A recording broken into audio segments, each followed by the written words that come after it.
نحمدہ ونصلی ونسلم علی سیدنا و مولانا محمد رسولہ النبی الامین المکین الحنین الکریم الرؤوف الرحیم، اما بعد فاعوذ باللہ من الشیطان الرجیم، بسم اللہ الرحمن الرحیم۔ وَإِذِ ابْتَلَىٰ إِبْرَاهِيمَ رَبُّهُ بِكَلِمَاتٍ فَأَتَمَّهُنَّ قَالَ إِنِّي جَاعِلُكَ لِلنَّاسِ إِمَامًا قَالَ وَمِنْ ذُرِّيَّتِي قَالَ لَا يَنَالُ عَهْدِ الظَّالِمِينَ۔ صدق اللہ مولانا العظیم۔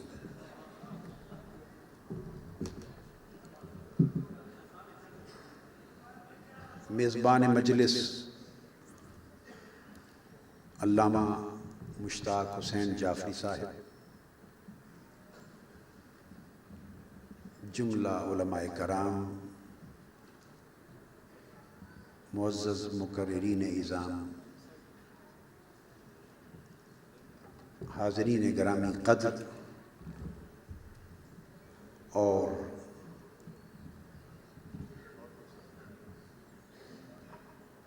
محبان نبی و آل نبی،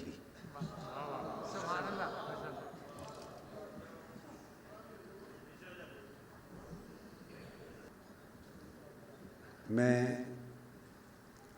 اس عظیم الشان کانفرنس کے انعقاد پر علامہ جعفری صاحب کو صمیم قلب سے مبارکباد پیش کرتا ہوں، جس میں جلیل القدر علماء کرام علامہ حافظ زبیر احمد ظہیر صاحب، علامہ مفتی غلام سرور قادری صاحب اور دیگر فضلاء، زعماء،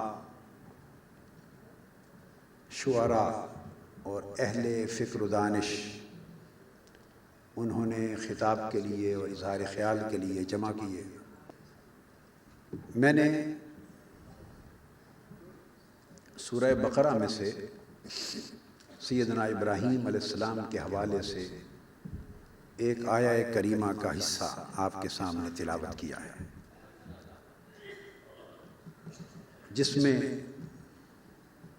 یہ ارشاد فرمایا گیا کہ اللہ رب العزت نے سیدنا ابراہیم علیہ السلام کو بہت ساری چیزوں میں آزمایا، ان کی زندگی میں آزمائشیں آئیں، ان سے قربانیاں طلب کی گئیں اور وہ ہر آزمائش پر ہر قربانی میں پورے اترے۔ انہوں نے عبدیت اور خلیلیت کا حق ادا کیا، اللہ رب العزت نے انہیں کامیاب قرار دیا۔ فَأَتَمَّهُ، تمام امتحانات میں کامیاب ہونے پر اللہ رب العزت نے ان سے فرمایا انی جاعلک للناس اماما، ابراہیم علیہ السلام میں تمہیں انسانیت کی امامت عطا کرنے والا ہوں۔ اس پر آپ نے عرض کیا باری تعالیٰ قال ومن ذریتی، یہ امامت میری اولاد کو بھی عطا کر۔ اللہ رب العزت نے فرمایا لا ینال عہد الظالمین،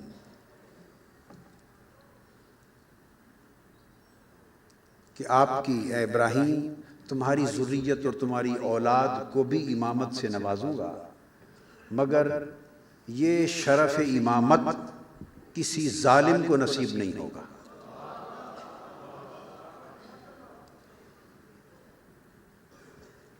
اب لا ینال عہد الظالمین، ظالم امام نہیں ہوگا، اسے کوئی پکڑ کر تخت سلطنت پہ بٹھا دے، وہ حکمران تو ہو سکتا ہے، امام نہیں ہو سکتا۔ ظالم قرآن مجید کی آیہ کریمہ کی روح سے امام نہیں ہوتا، حاکم ہو سکتا ہے، ظالم امام نہیں ہوتا، ظالم حاکم ہو سکتا ہے، حاکم ظالم ہو سکتا ہے مگر امام نہیں ہو سکتا، اور امام مظلوم ہو سکتا ہے، ظالم نہیں ہو سکتا۔ اور امامت محتاج تخت نہیں ہے، امامت محتاج سلطنت نہیں ہے، امامت محتاج حکومت نہیں ہے۔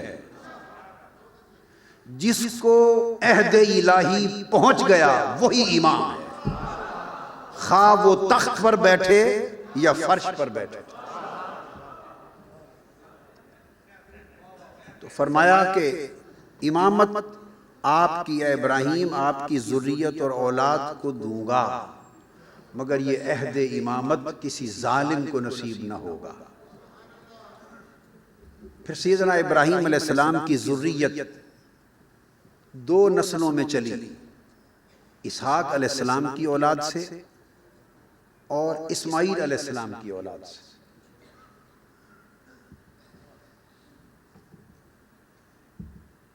اب جو بات توجہ طلب ہے وہ یہ کہ چونکہ یہ دور نبوت تھا، نبوت میں امامت شامل ہے، نبوت میں امامت ہر نبی امام ہوتا ہے، اور یہ ضروری نہیں کہ ہر امام نبی ہو۔ امام بغیر نبوت کے بھی ہو سکتا ہے مگر نبی بغیر امامت کے نہیں ہوتا۔ تو جب تک دور نبوت رہا امامت اور نبوت یکجا رہی۔ بنی اسرائیل میں اور بنی اسماعیل میں حضور نبی اکرم صلی اللہ علیہ وآلہ وسلم کی بعثت سعیدہ، بعثت محمدی صلی اللہ علیہ وآلہ وسلم کا دور آیا۔ تاجدار کائنات صلی اللہ علیہ وآلہ وسلم کی جب بعثت ہو گئی تو ساتھ امر ختم نبوت کا آ گیا، ختم نبوت کا امر آ گیا، نبوت کا دروازہ بند ہو گیا۔ قرآن کہتا ہے نبوت کا دروازہ بند ہو گیا مگر امامت کا دروازہ بند نہیں ہوا۔ آقا علیہ السلام کی بعثت کے بعد وہ فیضان نبوت اور وہ فیضان ولایت جو ابراہیم علیہ السلام کی ذریت کے ذریعے کائنات انسانی میں تقسیم ہو رہا تھا، اب ختم نبوت کے بعد ضروری تھا کہ وہ سلسلہ نبوت کے باب کے بند ہو جانے کے بعد اب فیضان نبوت کے لیے باب ولایت و امامت کو کھولا جائے، باب ولایت و امامت کو کھولا جائے۔ 18 ذی الحج کا دن تھا، تاجدار کائنات صلی اللہ علیہ وآلہ وسلم حجۃ الوداع سے پلٹ رہے تھے اور صحابہ کرام کا ایک جم غفیر آقا دو جہاں کے ساتھ تھا۔ ایک مقام آتا ہے جسے وادی غدیر کہتے ہیں، وادی غدیر پر پہنچے اور یہ وہ مقام ہے جہاں 5 درخت آپس میں جڑے کھڑے تھے، 5 سایہ دار درخت جڑے کھڑے تھے۔ میرے آقا نے حدیث میں تو اتنا ہی ہے کہ اس جگہ قیام فرمایا، مگر میں ایک وجدانی بات کہنا چاہتا ہوں۔ میرا وجدان کہتا ہے کہ 5 درختوں کے میدان کو کیوں منتخب کیا؟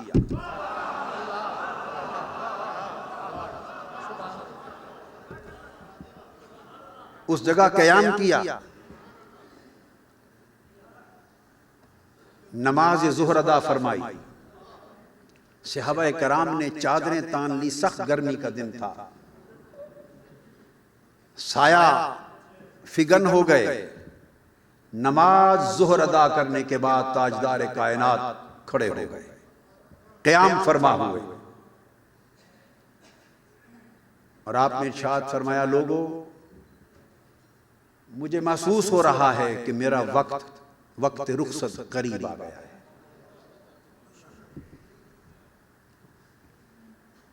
اور آپ نے فرمایا کہ میں تم میں دو چیزیں چھوڑے جا رہا ہوں، انی تارکم فیکم الثقلین لن تدلوا ان تمسکتم بہما،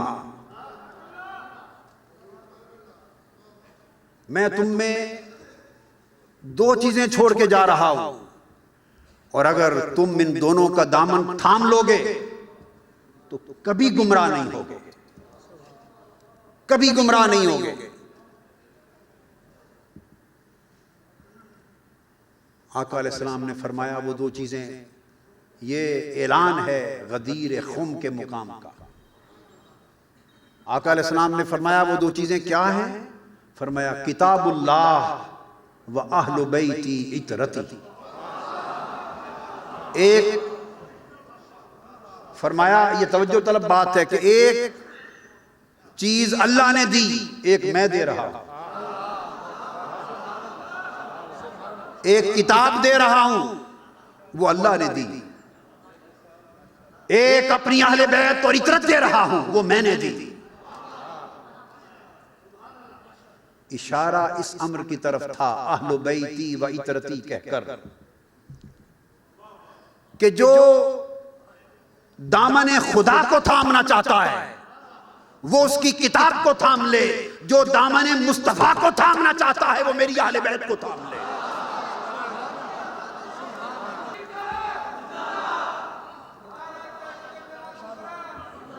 دو چیزیں عطا کر دی، اللہ کی کتاب اور فرمایا میری اہل بیت اور میری عترت۔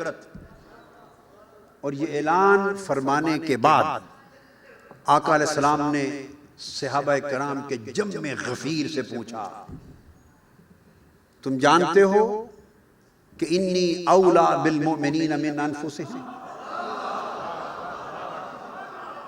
کیا تم جانتے ہو کہ میری ولایت پوری کائنات مومنین کی جانوں پر ہے؟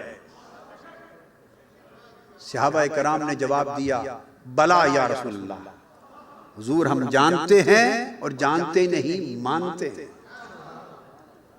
انی اولا بالمؤمنین من انفسہم، ان کی جانوں سے بڑھ کر میرا حق ان پر ہے، میں ان کی جانوں سے بڑھ کر قریب ہوں، ان کی جانوں سے بڑھ کر عزیز ہوں، ان کی جانوں سے بڑھ کر ان کا محبوب ہوں، اور ان کی جانوں سے بڑھ کر ان پر حاکم ہوں۔ میں اہل ایمان کی جانوں پر اولا ہوں، یعنی صاحب ولایت ہوں۔ جب صحابہ کرام سے اس کی شہادت لے لی تو تاجدار کائنات نے اس شہادت کے لینے کے بعد علی شیر خدا کا ہاتھ پکڑا اور ان کے ہاتھ کو بلند کیا اور فرمایا سنو من کنت مولاہ فہذا علی مولا۔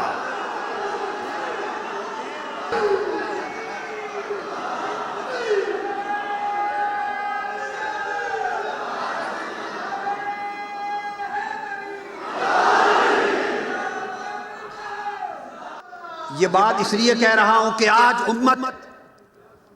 امت تعصبات میں کھو گئی۔ مبارکباد کے مستحق ہیں یہ سب علماء کرام اور زعماء عظام جو امت کے اتحاد کے لیے یکجا ہیں۔ یہ تمام مکاتب فکر کے علماء ایک گلدستہ ہے چمن رسول کا۔ یہ بات اس لیے کہہ رہا ہوں کہ آج امت تعصبات میں کھو گئی، آج امت توہمات میں کھو گئی، کوئی جہالت کی نظر ہو گیا، کوئی اناد و عداوت کی نظر ہو گیا، اور حقائق نظروں سے اوجھل ہونے لگے۔ میں چاہ رہا ہوں کہ وہ نقاب اٹھایا جائے وہ پردہ جو آنکھوں کو حقیقت دیکھنے میں رکاوٹ ہے، اس پردے کو ہٹایا جائے، اور یہ بات برملا ہر خاص و عام تک پہنچائی جائے کہ تاجدار کائنات صلی اللہ علیہ وآلہ وسلم نے یہاں غدیر خم کے مقام پر کیا اعلان فرمایا تھا۔ آپ چاہتے تو مباشرتاً براہ راست ولایت علی کا اعلان کر دیتے اور فرما دیتے من کنت مولاہ فعلی مولا، جس کا میں مولا ہوں اس کا علی مولا ہے، اعلان کر دیتے تھے۔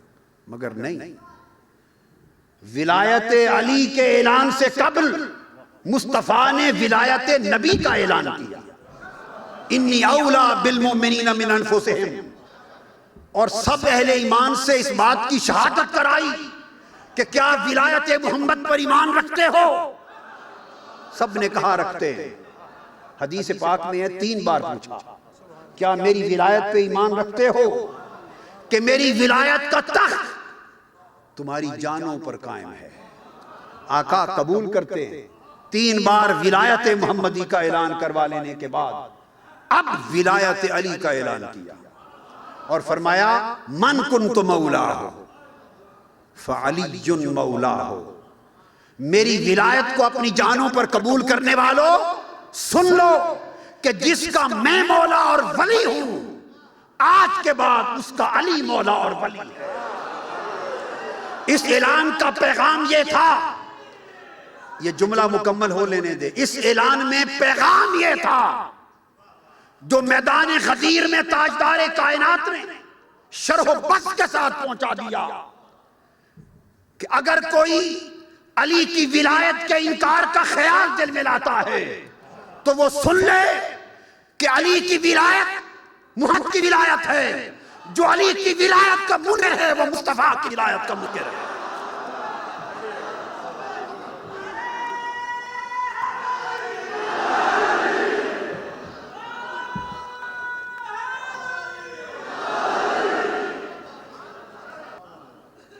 اور ایک بات سن لیں، آج آپ کو میں ایک نصیحت کروں تو قبول کر لیں گے یا نہیں؟ یا پھر مولویوں اور ذاکروں کی باتوں میں آ جائیں گے یا میری بات مانیں گے؟ بولیے بھائی،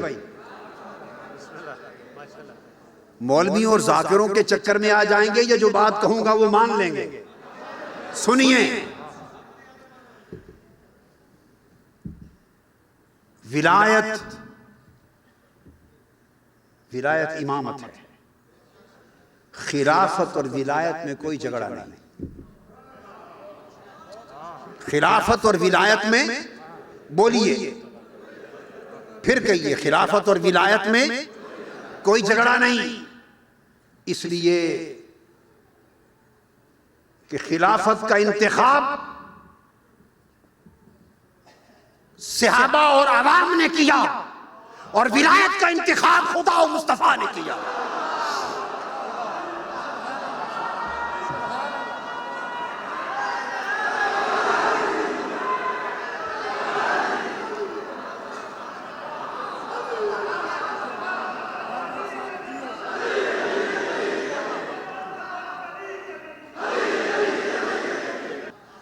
خلافت ایک سیاسی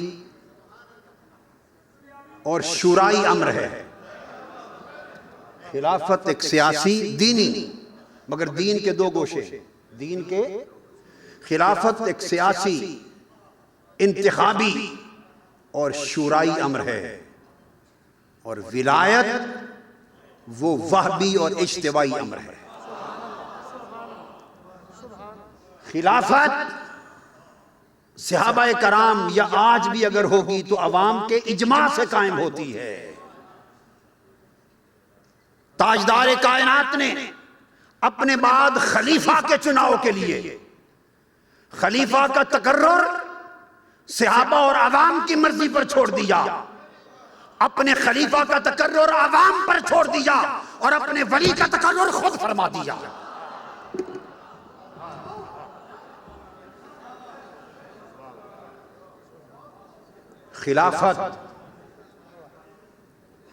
خلافت فرش پہ قائم ہوتی ہے،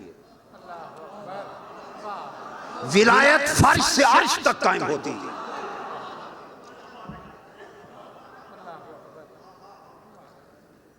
خلافت کی دلیل، خلافت کے منعقد ہونے کی دلیل اجماع صحابہ ہے، اور ولایت کے منعقد ہونے کی دلیل اعلان مصطفیٰ ہے۔ اس لیے جب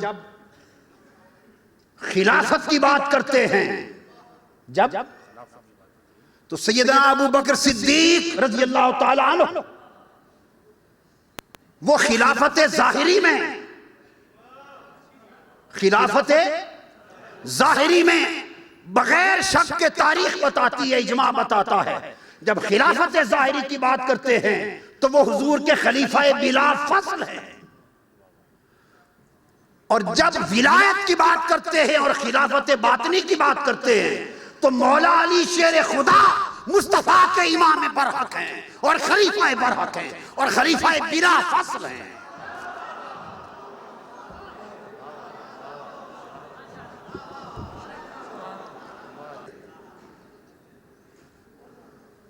میں نے حال ہی میں ایک کتاب لکھی ہے، وہ اس وقت میں نے یہاں آتے ہوئے فون کر کے پوچھا پریس سے، تو انہوں نے بتایا کہ وہ چھپ گئی ہے اور اس کی جلد بندی ہو رہی ہے، آج رات وہ آ جائے گی، آج رات وہ آ جائے گی۔ اس کا عنوان رکھا ہے السیف الجلی۔ السیف الجلی کہتے ہیں چمکتی ہوئی تلوار۔ کیا؟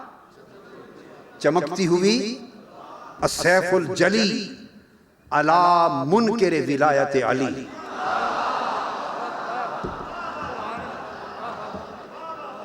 علی کی ولایت کے منکر کی گردن پر چمکتی ہوئی تلوار۔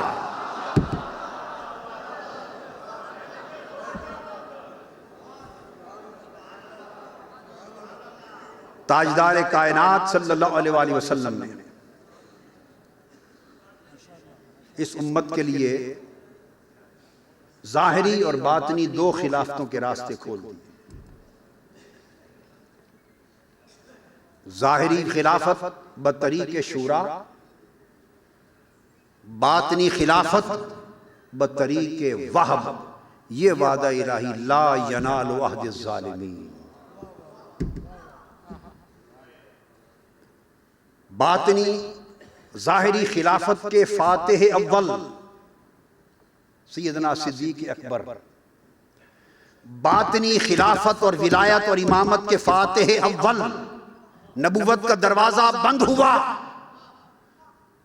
اور ولایت کے دروازے کے فاتح اول مولا علی شیر خدا۔ اب یہ بات سمجھنے والی، ابتدا میں تاجدار کائنات کی خلافتیں ظاہری اور باطنی دو دھاروں میں چلی گئیں۔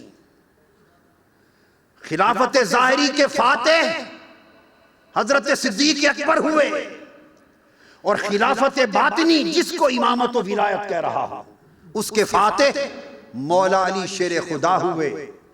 یہ دو چینل، دو راستے کشادہ ہوئے۔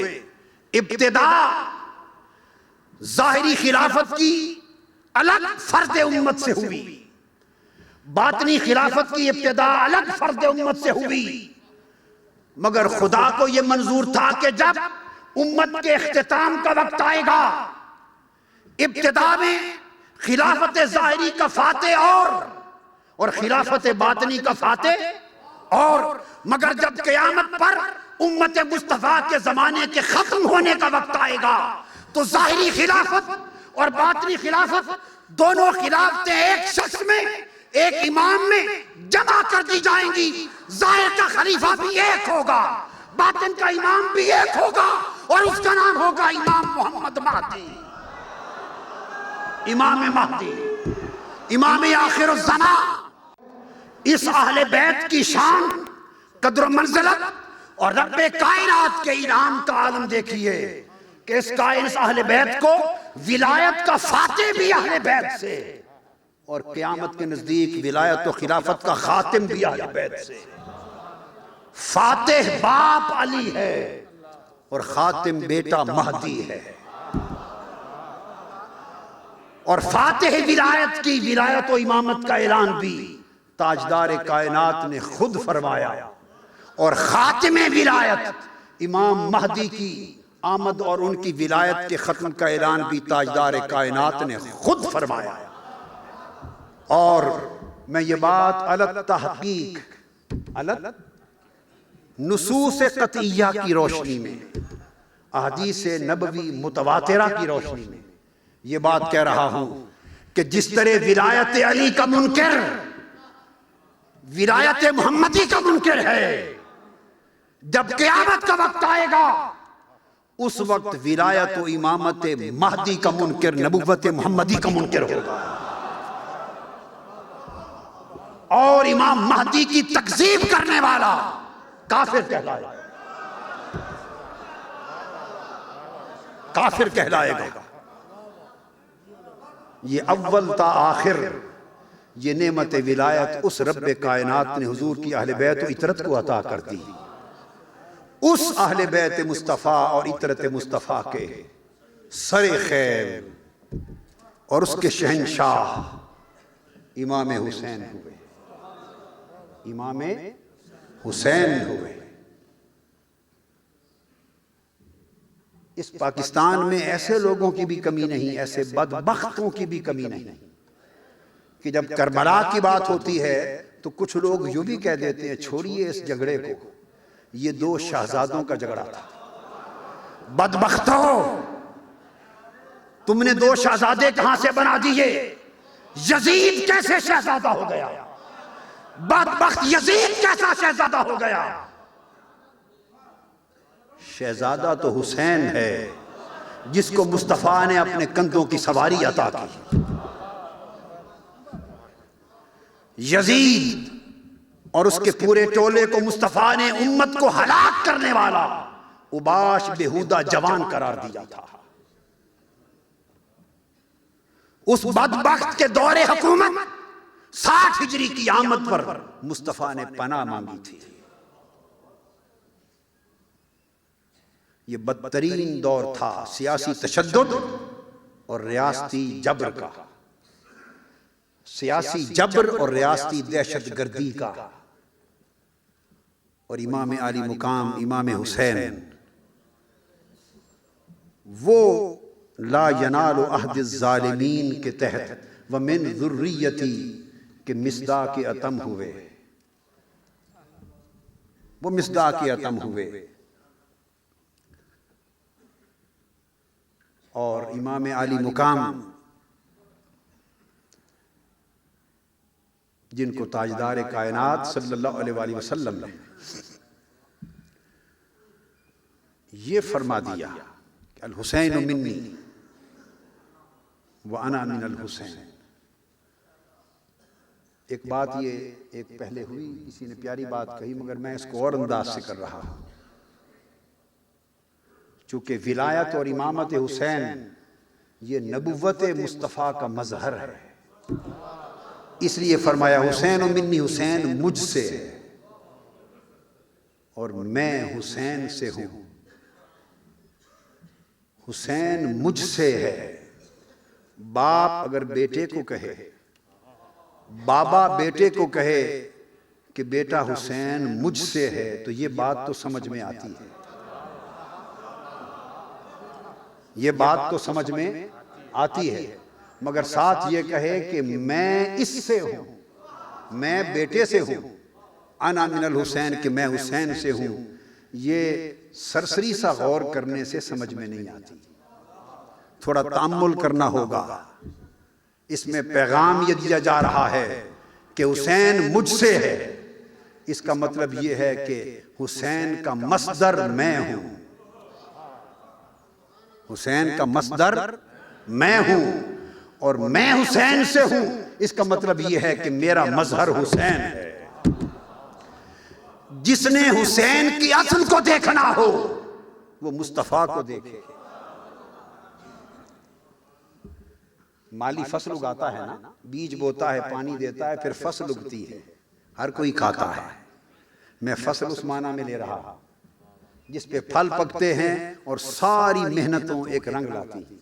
جس نے حسین کی اصل کو دیکھنا ہو وہ مصطفیٰ کو دیکھے، اور جس نے مصطفیٰ کی فصل کو دیکھنا ہو وہ حسین کو دیکھے۔ فرمایا حسین کے کمالات کا منبع و مصدر اور ماخذ میری ذات، ذات مصطفیٰ ہے، اور کمالات مصطفیٰ کا مظہر ذات حسین۔ لہذا جو کمالات حسین سے رونما ہو رہے ہیں وہ میرے صدور کی برکت ہے۔ یہ وجہ ہے، بات کو ختم کر رہا ہوں چونکہ نماز کا وقت ہو چکا ہے، آخری بات کہہ کے اجازت چاہ رہا ہوں۔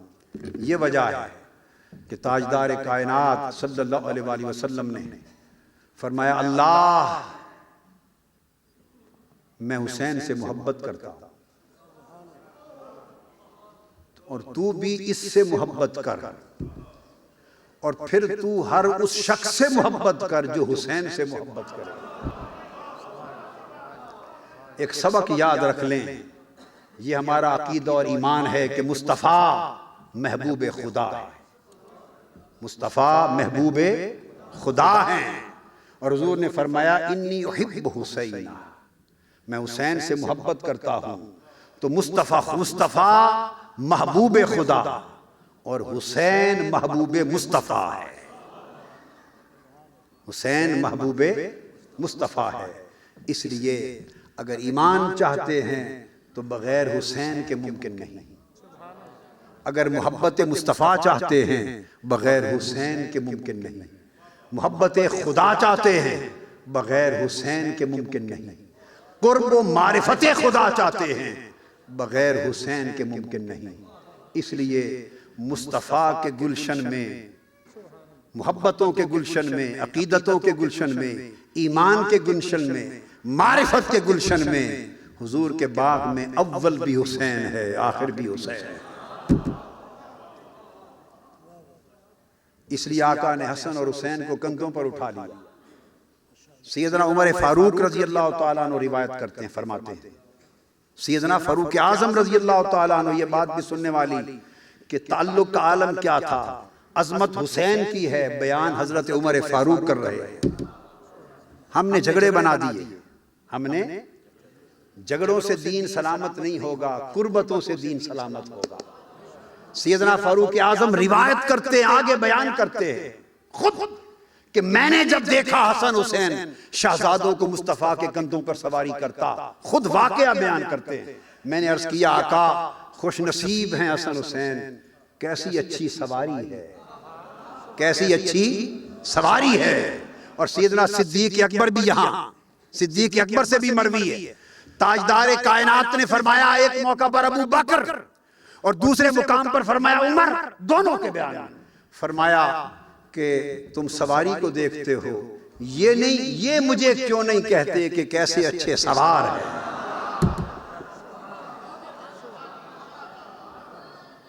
اشارہ اس امر کی طرف تھا، ارے سواری کو تک لو یا سوار کو تک لو، سواری سے چلو وہ سوار سے تعلق جوڑتی ہے، سوار کی طرف آؤ وہ سواری سے تعلق جوڑتا ہے۔ یعنی محبت حسین ہو یا محبت مصطفیٰ، اصل میں ایک ہے۔ اور حالت نماز میں تاجدار کائنات سجدے میں جاتے ہیں، مسند امام احمد بن حنبل میں، بہت ساری کتب حدیث میں آیا، حالت نماز میں تاجدار کائنات مصلی پر نماز ادا کر رہے، سجدہ ریز ہوتے ہیں، امام حسین شہزادے ہیں چھوٹی عمر کے، وہ دوڑ کے آ کے پشت مصطفیٰ پہ سوار ہو جاتے ہیں، آقا کی پشت پر سوار ہوتے ہیں۔ یہ دو واقعات ہوئے ہیں الگ، اور دونوں کتب حدیث میں آئے ہیں، دونوں کتب حدیث میں آئے ہیں، اور میں یہ سب حوالے اہل سنت کی کتب حدیث سے دے رہا ہوں تاکہ پتہ چلے کہ سنیت وہ ہے جو حسین کے گرد گھومے۔ حسین کی بارگاہ میں، رب کائنات کی عزت کی قسم، حسین کی بارگاہ میں سنیت اور شیعت ایک ہو جاتی ہے۔ ایک ہو کے رہنا سیکھو۔ تو دو حدیثیں الگ ہیں، تو جب کندھوں پر سوار ہو گئے تو آقا علیہ الصلوۃ والسلام، صحابہ کہتے ہیں ہم نے آنکھوں سے دیکھا، عمل کثیر کر لینا، بار بار کوئی کسی کو اٹھائے پھر اتارے، پھر اٹھائے پھر اتارے، نماز بولیے ٹوٹ جاتی ہے، عمل کثیر سے نماز ٹوٹ جاتی ہے۔ صحابہ کرام کہتے ہیں ہم نے نماز مصطفیٰ کا منظر اپنی آنکھوں سے دیکھا۔ جب آقا علیہ الصلوۃ والسلام سجدے میں جاتے تو چونکہ حسین چڑھ گئے تھے سجدے میں کندھوں پر، نماز بھی توڑنا نہیں چاہتے تھے، حسین کا دل بھی توڑنا نہیں چاہتے تھے، تو جب سجدے میں جاتے اٹھتے تو خود سجدے میں اٹھنے سے پہلے سیدنا حسین کو اتار کر پیار سے ساتھ کھڑا کر دیتے، پھر سجدے سے اٹھتے، اور جب سجدے میں جاتے، بات یہ کہنے بتانے والی ہے، جب جاتے یہ تھا اس لیے کہ نماز نہ ٹوٹے، اور جب سجدے میں جاتے تو حسین کا دل نہ ٹوٹے، ہر سجدے میں جاتے ہوئے خود اٹھا کر حسین کو پھر کندھوں پر بٹھا دیتے۔ مصطفیٰ نماز پڑھتے رہے اور حسین کو اتارتے بٹھاتے رہے۔ یہ نماز شغل خدا بھی تھا، شغل حسین بھی تھا۔ اور دوسرے مقام پر دوسری حدیث میں ہے کہ سجدے میں گئے، حسین پشت مصطفیٰ پہ سوار ہو گیا، اور صحابہ کرام گنتی کرنے لگے، سبحان ربی الاعلی، 3 گزر گئے، 5 گزر گئے، 7 گزر گئے، 11 گزر گئے، 70 تک پڑھتے چلے گئے، سجدہ طویل ہو گیا، مصطفیٰ نے سجدے سے سر نہیں اٹھایا، اتنا طویل وقت سجدے میں گزارا، حسین اترا تو مصطفیٰ اٹھا۔ سلام پھیرنے کے بعد صحابہ کرام نے پوچھا اتنا طویل سجدہ؟ تو حضور نے ایک ہی بات کی، فرمایا حسین اترتا تو سر اٹھاتا، حسین اترتا تو سر اٹھاتا۔ اس پر بات ختم کر رہا ہوں پیغام دے کر، جن صحابہ کرام نے مقام حسین اور محبوبیت حسین مصطفیٰ کی بارگاہ میں دیکھی تھی، جنہوں نے زبان کا چوسانا اور کندھوں پر نماز کی حالت میں اٹھا لینا دیکھا تھا، انہی صحابہ کا مجمع ہے۔ سیدنا فاروق اعظم رضی اللہ تعالیٰ عنہ خطبہ جمعہ ادا فرما رہے ہیں، خطبہ جمعہ منبر رسول پر کھڑے، دوران خطبہ جمعہ یہ ادا کرنا واجب ہے، حسین ابن علی، حسین ابن نبی، شہزادہ۔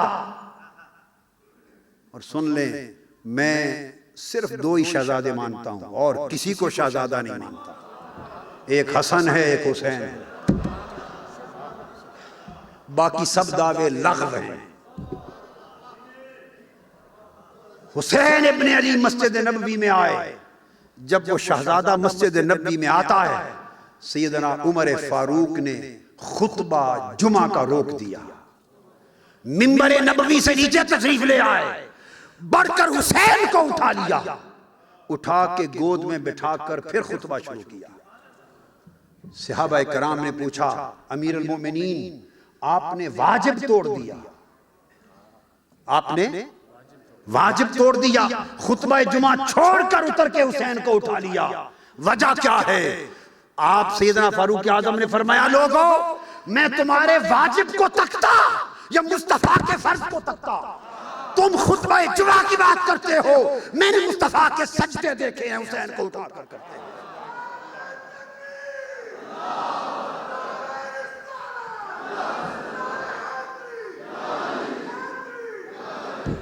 بس یہ پیغام حسین ہے۔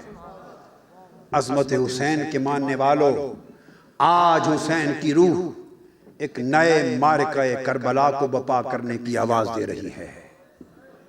اپنی روح کی کانوں سے سنو، ریگزار کربلا کے تپتے ہوئے ذرات سے آواز آ رہی ہے کہ ہے کوئی پھر علی اصغر کی یاد تازہ کرنے والا، ہے کوئی پھر علی اکبر کی یاد تازہ کرنے والا، ہے کوئی پھر آج کے فرات کو خون سے رنگی کرنے والا، اور ہے کوئی پھر آج کے دور کے یزید کے تخت کو الٹنے والا۔ ارے حسین کی محبت کا دم بھرنے والوں، مصطفی انقلاب کا وقت قریب آ رہا ہے، مصطفی انقلاب کا وقت قریب آ رہا ہے۔ یزید پھر نئے روپ میں ظلم و جبر کا تخت سجا کر ایک نظام کی شکل میں سامنے ہے، اٹھو حسین کے غلام بن کر، مصطفی انقلاب کا جھنڈا تھام کے اس وقت کے یزید اور اس دور یزیدیت کا تختہ پھر الٹ کے رکھ دو، الٹ کے رکھ دو۔ نہ یزید بچے، نہ یزیدی نظام کا کوئی نقش و اثر بچے۔ یہ امتحان اس سال ہوگا۔ میں تو آپ کو تو محبان حسین کہوں گا، اپنے آپ کو نہیں کہتا۔ یہ میری ایک اپنی ایمانی کیفیت ہے اور میں سچ بات کہتا ہوں، اللہ گواہ ہے۔ آپ کو محبان حسین کہتا ہوں، میں ابھی اس قابل نہیں بنا کہ اپنا نام حسین کے محبان میں شامل کروں۔ ابھی میں کوشش کرتا پھرتا ہوں کہ یکے از سگان حسین ہو جاؤں۔ ابھی اس کوشش میں ہوں کہ حسین کے کتوں میں نام آ جائے، سگان حسین میں نام آ جائے، اور وہ اپنا سگ سمجھ کے ٹکڑا ڈال دیں۔ اور محبان حسین تو بڑا اونچا رتبہ ہے۔ جو محب حسین ہو گیا اس کا دوسرا لقب اہل الجنت ہو گیا۔ جنت حسین کی ہے، جنت حسین کی وراثت ہے۔ اللہ کی عزت کی قسم کھا کے بتا رہا ہوں، رسالت محمد کی قسم صلی اللہ علیہ وسلم کھا کے کہہ رہا ہوں، جنت فاطمہ اور حسن حسین کی وراثت ہے۔ جو حسین کا ہے جنت اسی کی ہے، جو حسین کا نہیں جنت اس کی نہیں۔ اللہ تعالی ہمیں اسوہ حسین کو پھر زندہ کرنے، مصطفی انقلاب کا علم اٹھا کر وقت کے یزیدی نظام سے ٹکر لینے کی توفیق عطا فرمائے۔ وما علینا الا البلاغ۔ شیخ الاسلام ڈاکٹر محمد طاہر القادری کے آفیشیل یوٹیوب چینل کو سبسکرائب کریں اور بیل آئیکن کلک کریں۔